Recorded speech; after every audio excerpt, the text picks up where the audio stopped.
Guys, താളം എന്ന നോവലിന് ശേഷം കേളി പുഷ്പം എന്ന നോവലുമായി ഞാൻ വീണ്ടും വന്നിരിക്കുകയാണ്. അപ്പോൾ വായിക്കാം. രഹന പ്രസവിച്ചു, പെൺകുഞ്ഞാണ്. അങ്ങനെ വലിയൊരു ദുരന്തത്തിന് ശേഷം ദൈവം തെന്നിലും വെളിച്ചം വിതറിയിരിക്കുന്നു. രഹനയുടെ മനസ്സ് വർഷങ്ങൾക്ക് പിന്നിലേക്ക് പാഞ്ഞു.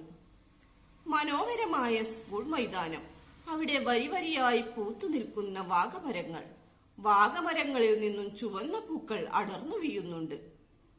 വാഗമരച്ചോടുകളെ യൂണിഫോം അണിഞ്ഞ കൗമാരങ്ങൾ സല്ലപിക്കുന്നു.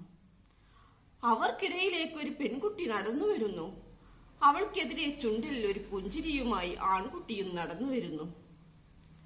രഹന! പെൺകുട്ടിയുടെ അടുത്തെത്തിയപ്പോൾ ആൺകുട്ടി വിളിച്ചു. ഞാൻ നിന്നോട് മിണ്ടില്ല ജംഷീർ. രഹന മുഖം തിരിച്ചു. അതെന്താ? ജംഷീർ അവളുടെ മീകളിലേക്ക് നോക്കി. അവിടെ വീശിയ ഇളം തെന്നലിൽ തട്ടത്തിനുള്ളിലൂടെ അവളുടെ കുറുനിരകൾ ഇളകി.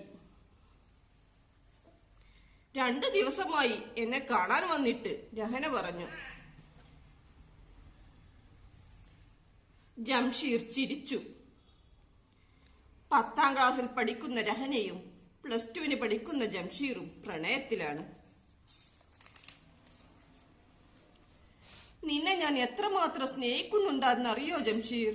രഹന ജംഷീറിന്റെ വിടർന്ന കണ്ണുകളിലേക്ക് നോക്കി.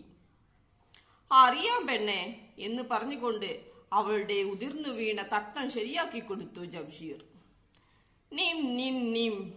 സ്കൂളിൽ ബെല്ലടിച്ചു. രഹന തന്റെ ക്ലാസ് ലക്ഷ്യമാക്കി നടന്നു. രാത്രി തന്റെ പഠന റൂമിൽ പഠിക്കാനിരുന്ന രഹനയുടെ മനസ്സിൽ ഒന്നും പതിയൊന്നില്ല. അവൾ പുസ്തകം വെറുതെ മറിച്ചുകൊണ്ടിരുന്നു. അവളുടെ മനസ്സിൽ ജംഷീറിന്റെ മുഖം തെളിഞ്ഞു. ചുണ്ടിൽ പുഞ്ചിരി വിടർന്നു. വാഗമരച്ചോട്ടിൽ തന്നെ കാത്തു നിൽക്കുന്ന രഹനയുടെ അടുത്തേക്ക് ചുണ്ടിൽ ഒരു ചിരി വിടർത്തിക്കൊണ്ട് ജംഷീർ വരുന്നു. എന്താ നിനക്ക് പറ്റിയത്? രഹനയുടെ മുഖത്തെ വാട്ടം കണ്ട് ജംഷീർ ചോദിച്ചു. തുടരും. Please subscribe, like, comment and share.